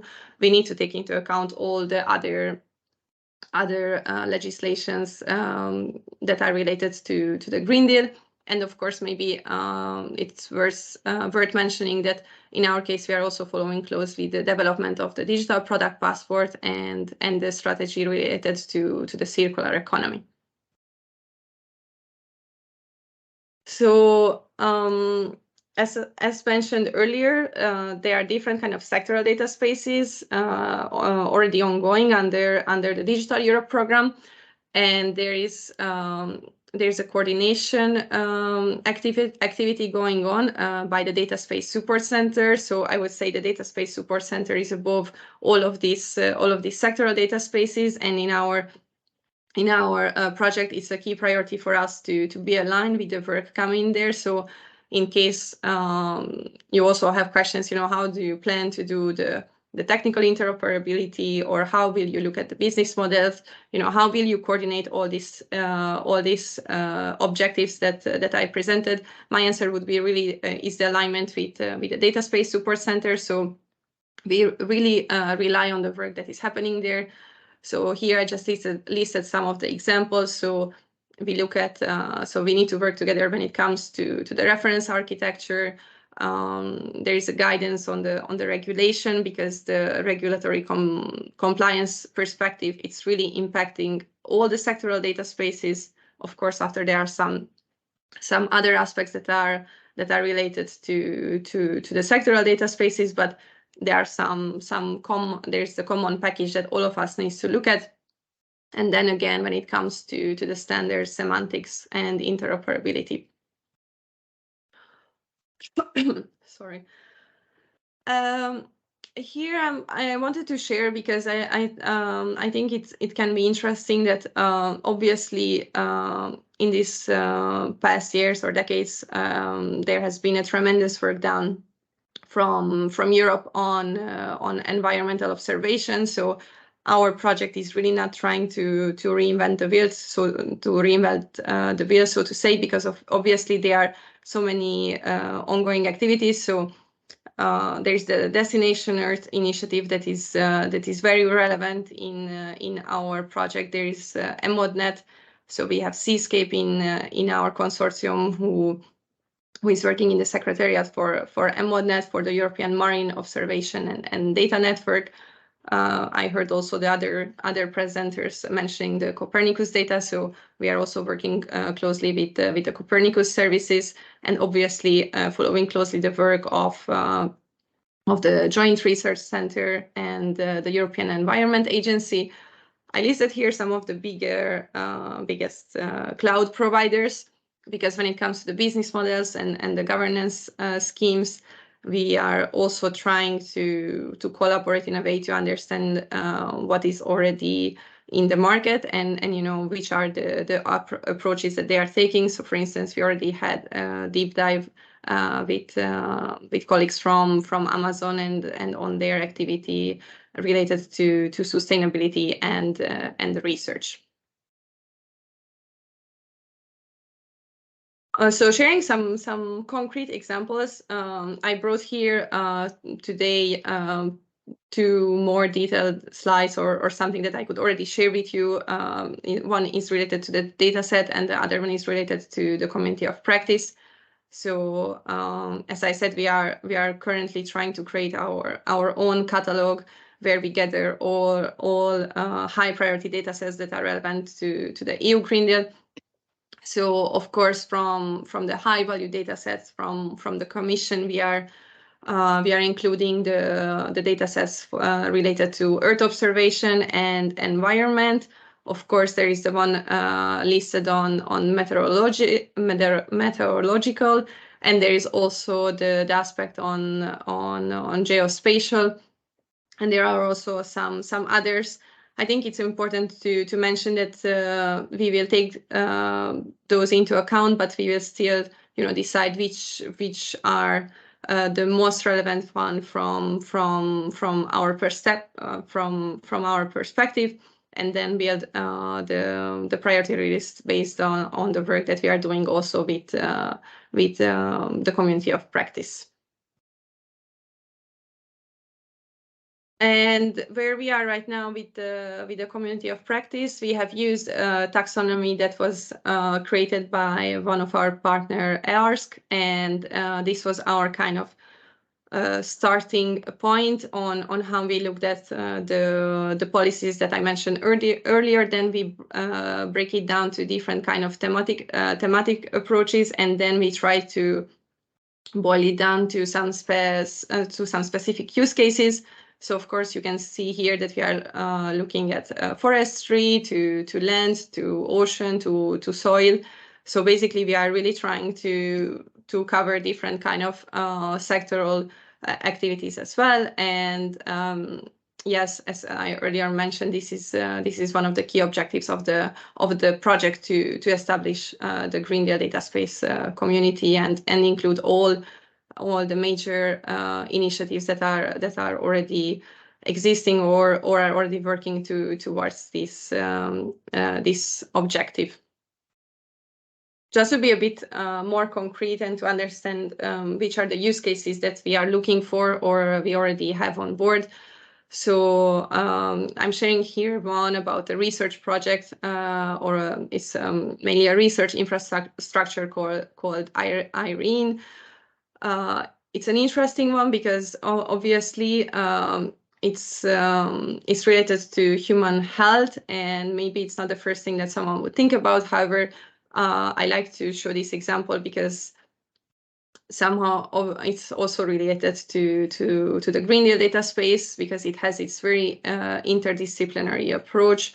So in IRENE, they are analyzing the effects of chemical exposures in human health, and there are of course data needed that we are also using in the Green Deal data space. So this is one of the use cases that we are currently analyzing a bit better and also trying to work together on the deliverables for the roadmap. And maybe for this community that can be also interesting, a bit more water related or water domain related. This is a new use case that we have just, I think they have joined us yesterday, so that is they are still also new for myself. Through Utrecht University, we have this model on board. So they created this hydrological model, and they are monitoring the water resources, and they receive different kind of information on soil, on moisture and groundwater, and they cover historical analysis and forecasting and projections on climate. And also I received an information before I joined the call that we will have also a use case on water resource forest forecasting. And how can you join, or how do we try to engage with the different kind of use cases? So we created a call for use cases where we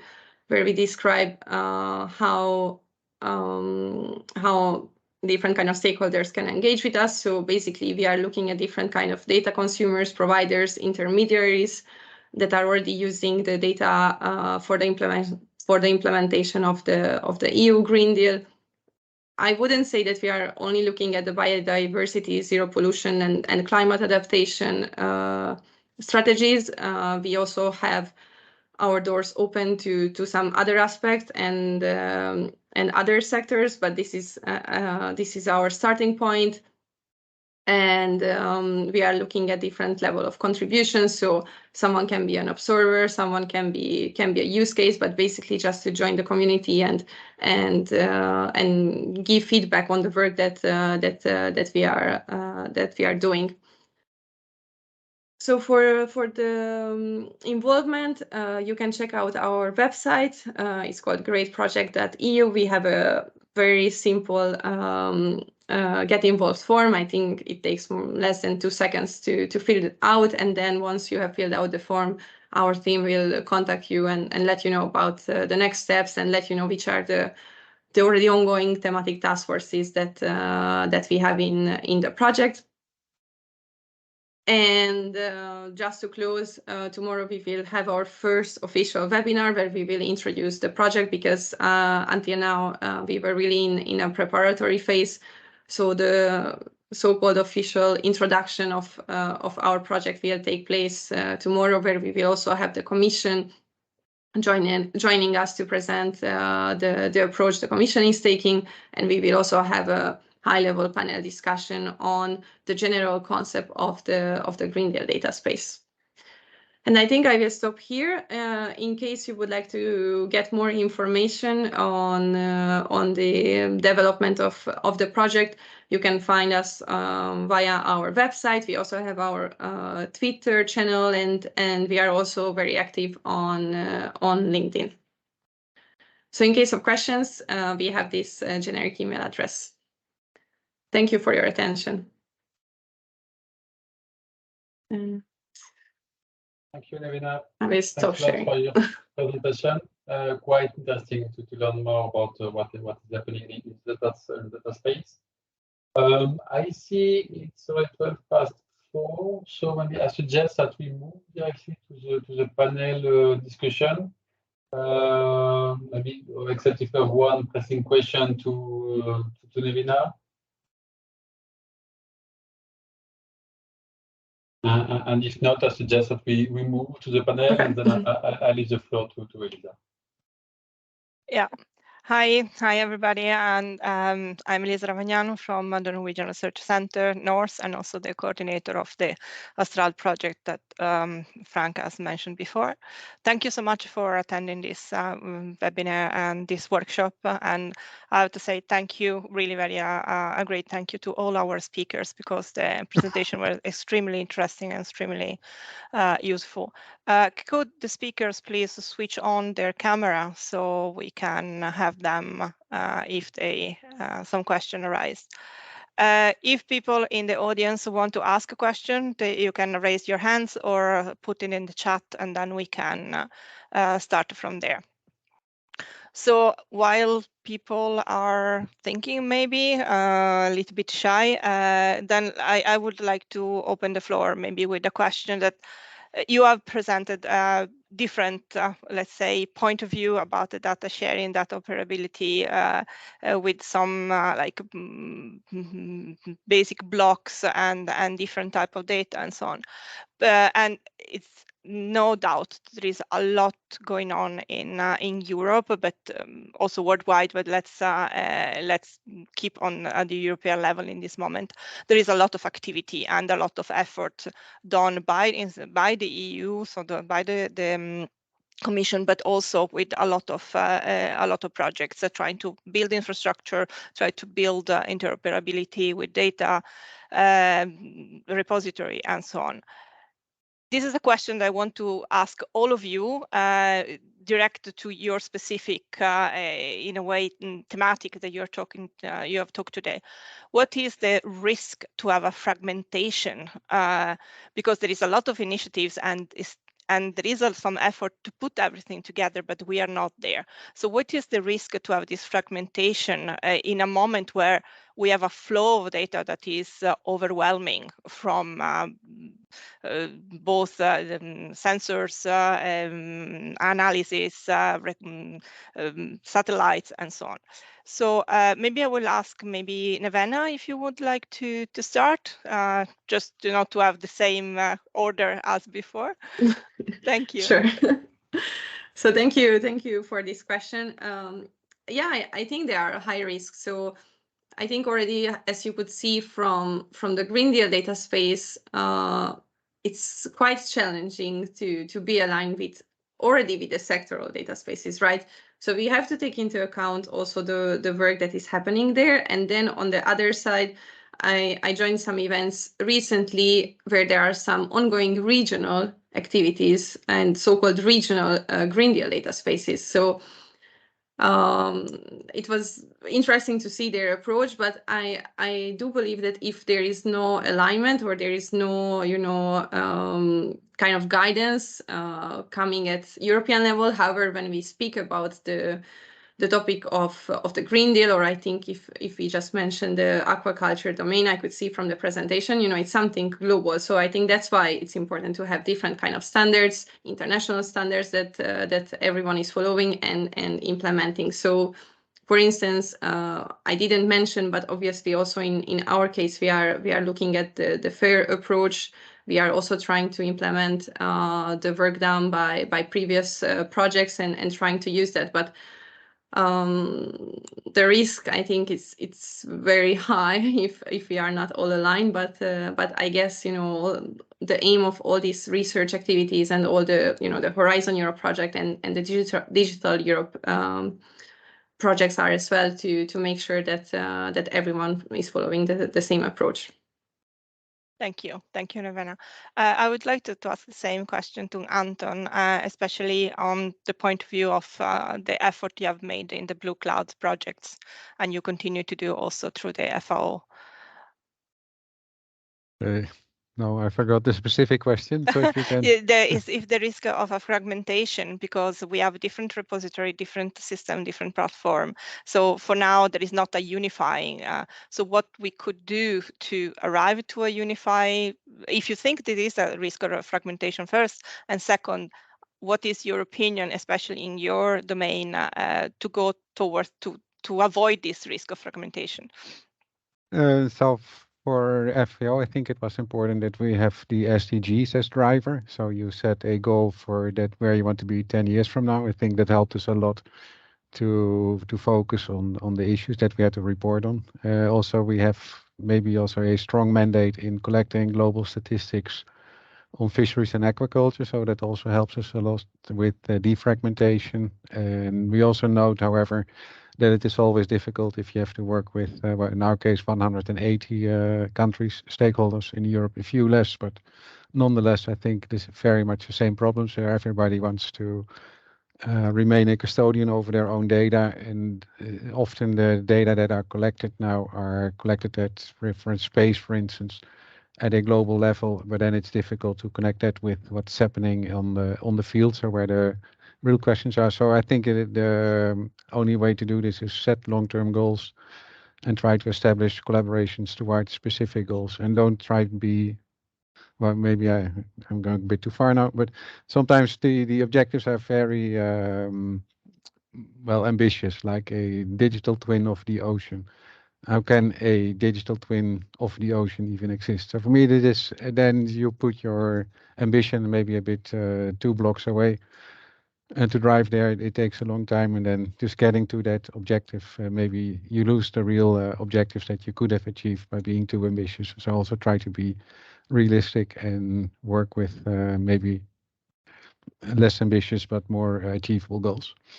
Yeah. And otherwise, so I see a lot of people that develop repositories and data sets and pretend to be fair, but I think fair is quite complex. A lot of the data sets are exposed at the data set level, but then there's no way to interact with them. So you can discover them, you can find them, but then yeah, you still have to file out a request to use them. So that is, for me, that is the fair barrier should be raised a bit. So the fair bar, that everybody really knows what fair means, and Just don't a keyword that you can stick on anything from your bicycle to your boat, but it has to be have a real meaning in projects.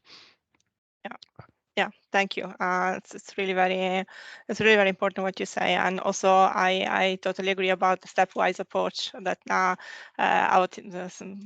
quite often we are writing these big sentences in project. We would like also to achieve them, but we should be realistic and go step by step, and also see around who is working on similar things. So connecting with them. Since Anton has mentioned the repository, Astrid, I would like to go towards you and say, yes, PANGAEA was really very exciting to hear more about it. But what you can say that is the plus of the PANGAEA compared to other repository, for example, and also how we could try to avoid this fragmentation also with different repository. Yeah, so PANGAEA is a very diverse repository, and I think that is a plus because it's possible to integrate a variety of data types from a variety of disciplines. So usually manuscript authors can deposit most of their data at PANGAEA, and then the way that we, and I've talked about this, the way that we try to make a connection to other resources is that we provide links within the metadata record. And I think, that's a really good way to make not just the PANGAEA data visible and findable, but also the resources that are connected to that. Yeah. But yes, I agree, fragmentation is a problem, and we can just work on this. Yeah, I know. I'm not asking for a solution in this discussion, but just to try to to see the future from here and to be aware of which step we should take. Franck, for the data, so data clouds, you worked a lot with putting together different data clouds in the platform. I can see also in the audience there were other data clouds and platforms that we didn't mention and we didn't invite in the workshop because there would be we need one day to present everything. But of course, everything is important. What is your point of view about it from the data point of view in this case, and also especially when you were talking about the real data coming in? Well, different things maybe. That's on your first point on fragmentation. I think fragmentation will remain. We are not going to avoid fragmentation. That's okay, because there are human behind, so it will stay. But still, with the metadata, with the models and so on, we managed to still deal with that fragmentation. So still exchange data. I think what is helping is the cost of data, because when we look at all the data sets, for example, which are in PANGAEA, is data which has been collected, processed. Anton showed us already processed data with satellite. It comes at some cost, validated and so on. So this data is really valuable and really has a cost. And if I want to do the same with my data, so yes, Anton is pushing. Let's use the FAIR principles and share reuse the data, so it's we can go one step further. And probably this is going to be the driving criteria for people to share data across platform. Something we did not discuss today is what we do with data, especially live data, is a bit like weather. Weather measurements, we do weather predictions, we do processing on top of the data, and that's where we add new value, new information on top of that data. And that's where now the value is moving. So data has a cost, but from that I can do new information. So if we all agree to share data in an open way, then we can now go one step further in processing and providing added value service on top of that. That's what's going to help. Okay. Better not to leave you last, but it was I had in mind a structure in this discussion. You were talking about, of course, this ISO standard you were talking about is more for trading.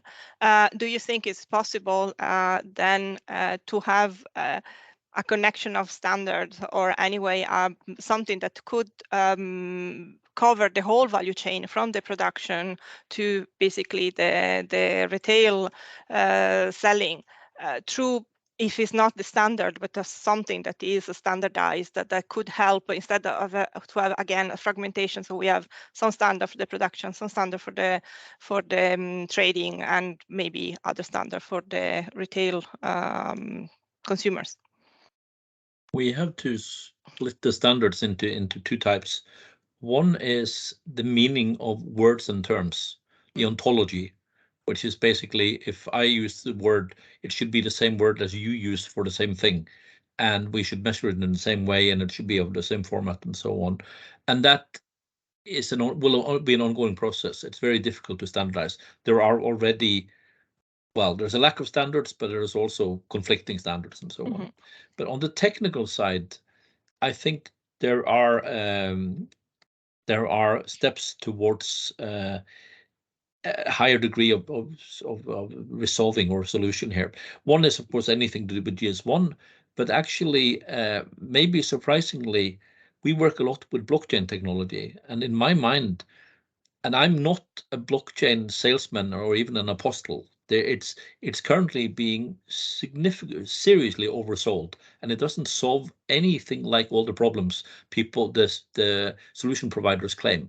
But it does solve one problem that I think they undercommunicate, and that is interoperability, which is sort of the name of this workshop. So especially if you look at this from a downstream perspective, from a retailer perspective, there's an enormous amount of data recorded in the supply chain. And it is really, it's an enormous amount of work to try and integrate all this data. And without going into technical details, there are basically two ways of storing data. Either you can do it in rows and columns in Excel sheet, or more commonly in a relational database. And that's how we've done it for ages. But if you have 1,000 suppliers all recording data in that format, then you need to integrate every single spreadsheet, every single relational database with each other. You need to map keys to keys and elements to elements and values to values and so on. It's an enormous amount of work. Blockchain, I mean, besides all the other stuff with blockchain, it doesn't record state values. It doesn't do rows and columns. It does transactions. It does transformations. It records when one value changed from one thing to another. And we wrote a report on this. It's available on the Nofima website. But actually, it turns out it's much easier to integrate blockchain databases than it is to integrate relational databases. And that is one of the reasons why the drivers for blockchain are the retailers. Their life would be so much easier if everyone changed to blockchain. Forget about all the other stuff with blockchain, the immutability and all that. But just the fact that you started recording change in state value rather than a value at the given moment, that would make their life so much easier. So that is a step in the direction that you are describing, regardless of GS1 and all the other stuff. So on the technical side, blockchain is a step in the right direction. On the ontology, on the content and meaning side, we need to do it step by step, context by context. Yeah, I totally agree with you, and I definitely share your idea about the blockchain. Very useful, especially for this part of standardization, interoperability. I don't see any raised hand or chat question. So if I would like to ask the panel if you have a final comments to express before we close the workshop. Yes, Anton? Yeah, so just everybody a reminder that most of the aquaculture is done in Southeast Asia, and that are upcoming economies also, and aquaculture production sites evolving in Africa and South America. And please do not forget the global dimension of the 100 million people that directly work in aquaculture and fisheries. Well, I think most of them don't speak any European language. No, and this is also for the Commission to make sure that they always keep this in mind when they come up with the digital twin of the oceans, with most of the oceans outside Europe. It is, Yeah. and the international dimension is easily overlooked by big international or big European project proposals. Yeah, I have to say that ASTRAL and our twin sister project Aquaculture that Peter is representing here, they are being awarded in the Atlantic areas. So we are working also with Brazil, Argentina, South Africa, and Nigeria. So there is the start of the expansion, but towards other reality than only the Europe. So it's but it's again stepwise approach. we haven't solved yet all the problems in the EU. So to add in the other dimension is probably quite complex, and also there are other taking care like FAO and other entities like UN taking care also of the global. So there also we should not have a fragmentation doing the same things. There is a question in the chat from Thibaut Paulina about if we have talked about the planktoscope. I don't know who could answer this question. Okay, Franck speaking. Yes. So yes, it was quickly mentioned in my first presentation, because that's something we are integrating the ASTRAL project as part of the different sensors that we integrate together on the field, with the idea to move planktoscope really on the field and use it together with other sensory for harmful bloom predictions. Yeah, thank you, Franck. If don't have any question, I would like to Peter, yes, please. Just a final comment. I don't think we've mentioned enough. It will be very exciting when the push is no longer the driver for data, but the pull, at least for the supply chain. So the consumers and the storytelling, and the fact that we will very soon in our shops have food products and aquaculture products to begin with QR codes that will link to dynamic websites specific for the product in question. The EU has put a lot of effort into the PEF, the product environmental footprint now, that enables differentiated calculation of environmental footprint of products that will soon come on the labels.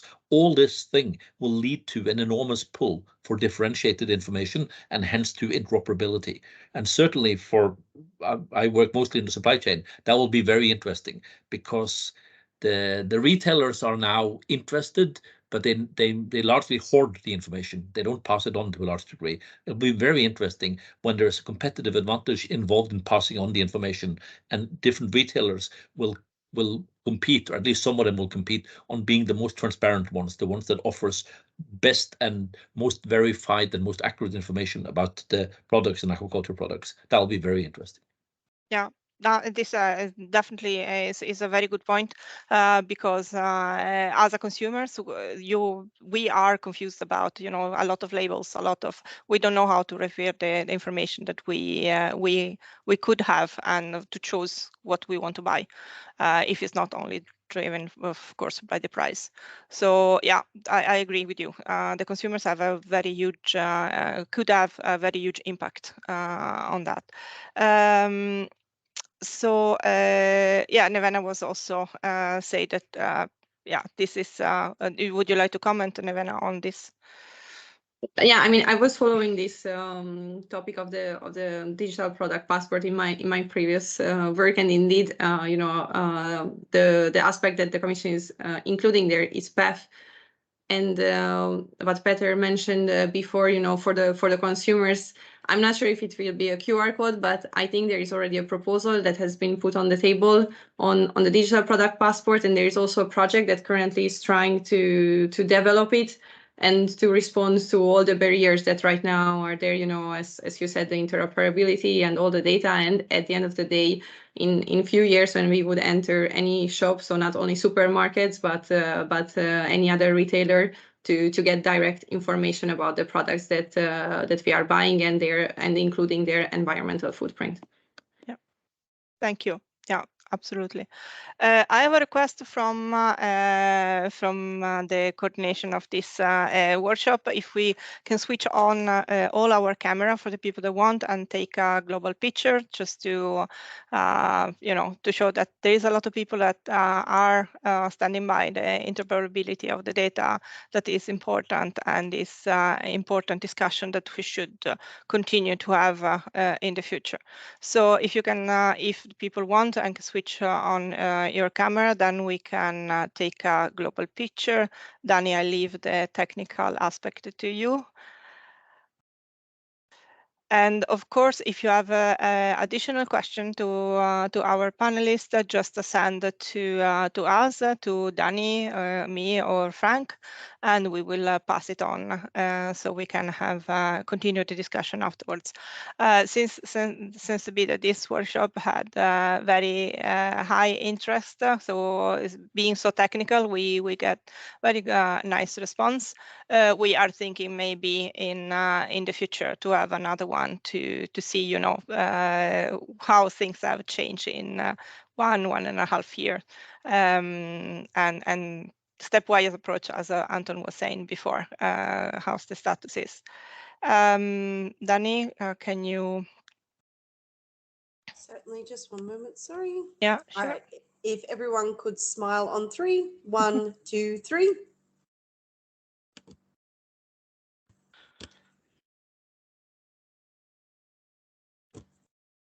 Perfect. Okay. I think we have it. Yes.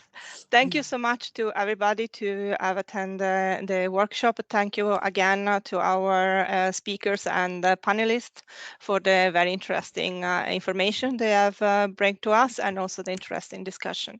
So looking forward to see you again, and thank you again for being with us today.